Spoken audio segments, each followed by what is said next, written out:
Welcome to part 5 of the World of Illusion commentary. And do I actually show off the hidden area with Donald up here, up in the mountains of the water? Nope, I don't.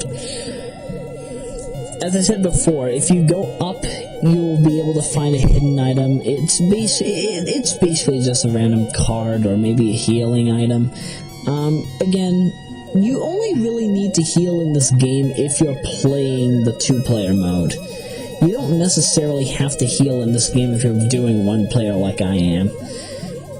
But again, you don't really have to worry about chances so much in this game just because of the fact that, like,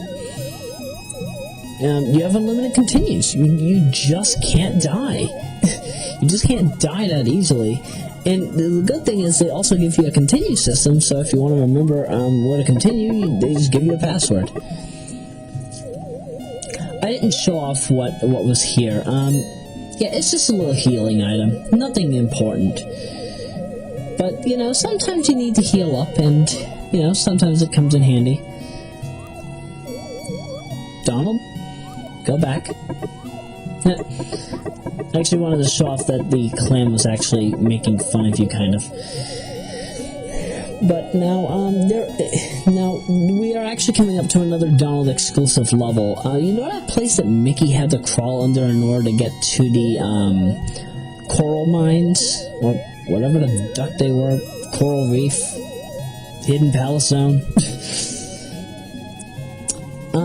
Yeah, Donald cannot crawl through there because apparently Donald suffers from the same disorder that Zero has, and that, like you know, Zero from Mega Man X. And essentially, Donald's body is larger than Mickey's. In fact, in the co-op playthrough, you actually have to have Mickey pull Donald from that gap just so you can go through. Sadly, I'm actually kind of baffled that co-op didn't feature this level. This level's bad anus. You basically have to jump from Refugi platform to Refugi platform, and what will potentially happen is you'll be able to stand on it for a short time depending on what Refugi platform you're on. Some will shoot you up, and that is the only other invincibility card that Donald can get in this game aside from the one in Candyland. Again, I don't know why Donald only is able to get these particular ones, but yeah, that's the last one that Donald can get. Well, at least before Candyland. To my knowledge, I don't think that there are anymore, and if there are, I'm sorry. But, you know, it's just confusing with the way that they make certain games. They expect you to find these secrets on your own. But then again, how are you supposed to be able to find out these secrets on your own? I practically had to use tool assisting in my original playthrough just so I could find all the hidden crap that you're seeing here. In fact, I don't even know if I show off the part where I can get the 1-up, which I was mentioning in part 2. Because, like, yeah, right here. If you drop down there, you're gonna be able to get the 1-up. Yeah, I do not get it. Donald can get up to 16 chances in this game alone, which is more than Mickey's 15. Even though it's by 1. Donald supposedly has an easier time with this title, even though he technically is the hard mode. By the way, you can kill those sharks. I did not know that until I started playing as Donald. Again, they don't usually tell you this stuff. Oh yeah, remember in part 2 when the water started filling up? Yeah, Donald still has to worry about that. My question, however, is, why does he have to worry about this when he's a duck? He could just swim through it. He's a ducking duck. Yes, I made that analogy. He is a ducking duck. There is absolutely no duck pun intended with that. If any of you understand why I used the term duck instead of the F word, please refer to Game Ground episode 3, well, Game Ground part 3, if you don't know. Well, If you know me personally, you probably understand. Anyway, we have to fight the shark again. Shark Tale. Yeah, it's been a long time since I've watched Shark Tale. Really great movie featuring, what the heck is that in Shark Tale? Is it Will Smith or is it Eddie Murphy? Either way, I had fun watching it. No, Eddie Murphy was an iRobot, I think. He was either a robot or iRobot, I forget, but it was one of those.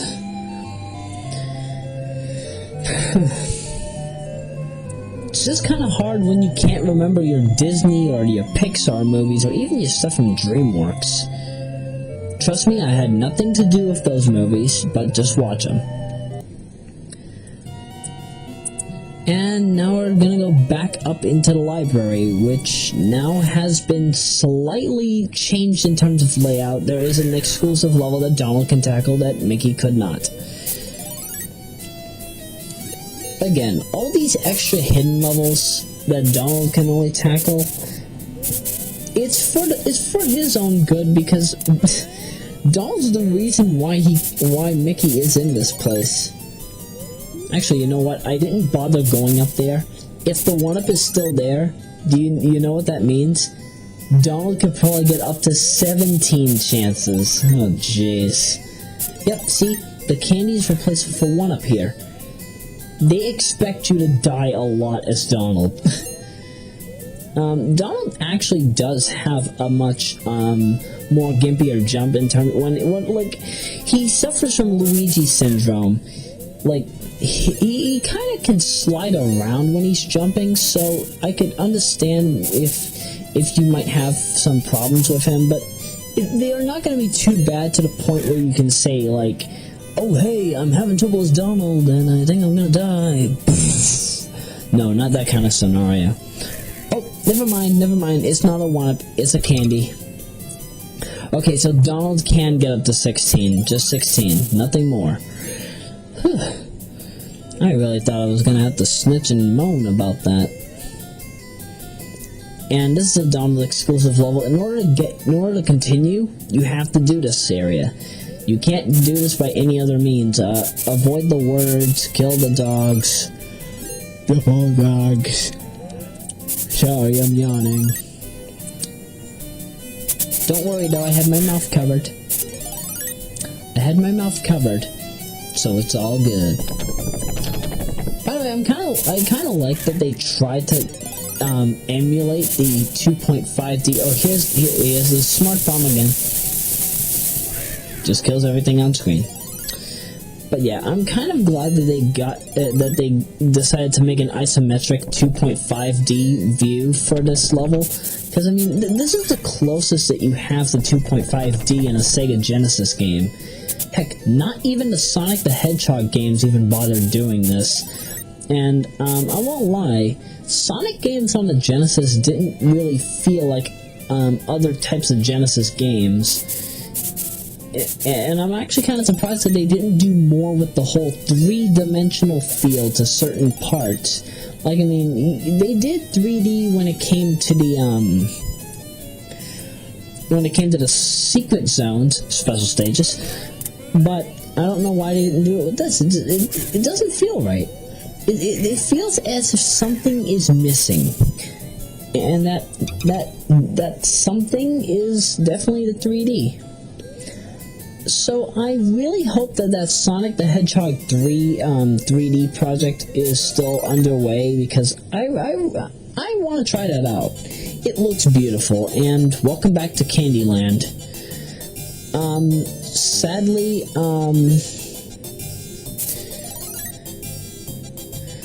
Sadly, Donald does not get the opportunity to get his chance in the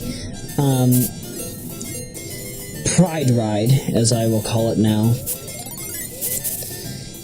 So, yeah, you have to worry about this. Just him running through Candyland, which is, again, one of my most hated board games. I swear I will probably hate you if you get me a copy of Candyland. It's either that, or you'll probably become my greatest friend because I might have a laugh with you if you get it. But it all depends on who gets me Candyland first. It's not that I really complain about it, it's just that I don't like to talk about Candyland. I had bad memories of it when I was a kid. I did not like the Game Boy Advance game at all. If I ever get around to doing that game for the channel, well, you know the drill. I'll snitch about it. Now, originally we joked about the witch in Alice in Wonderland being Britney Spears, Troy and I, when we were doing it. The way that came up, basically I was talking about, Conan O'Brien, the Conan O'Brien show, Team Coco. There's the invincibility. Basically, Seth Green had shown his 30-second clip of Conan O'Brien meeting Britney Spears. He said, "Britney Spears, oh my god, can I have your autograph?" And the Britney Spears is all like, "Will you have sex with me?" And then it just goes on and on from there. And crazy crap happens. I think Britney Spears got beheaded in that clip. This was before she went all insane. This was like 1999. But yeah, we joked about this witch, this boss, being Britney Spears. But last I checked, Britney Spears was not 85 and had a witch's broom with a crystal ball. No. I'm not awful, I just love to make fun of old video games and old Disney characters. Well, Disney characters that I felt didn't deserve to really, make their point. But what do I know? It's just a video game.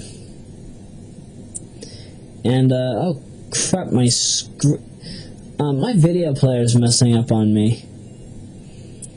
So, I don't know if there's any audio playing right now, but I'm figuring, basically we're about to go into the final level of the game or something. I can't tell. The screen just blurted out on me, so I'm just gonna see if I could make my, bartender joke. Okay. So, two guys walk into a bar. One's a rabbi. The other is a fisherman from Portland. The rabbi asks if the fisherman wants to have a beer on him. The fisherman says, "Sure, but give it to me with cod." So the rabbi asks the bartender, "Hey, do you have a beer with cod in it?" The bartender says, "Wait, are you saying you want a beer with a copy of Call of Duty?" The fisherman goes, "I may not be handy with a gun, but I'm good with a hook. Maybe I could hook 'em in while hanging out in that little ruin there, aiming for my perfect moment to fire that hook. And that spear. Just a Gorton fisherman. And I am laying on my side."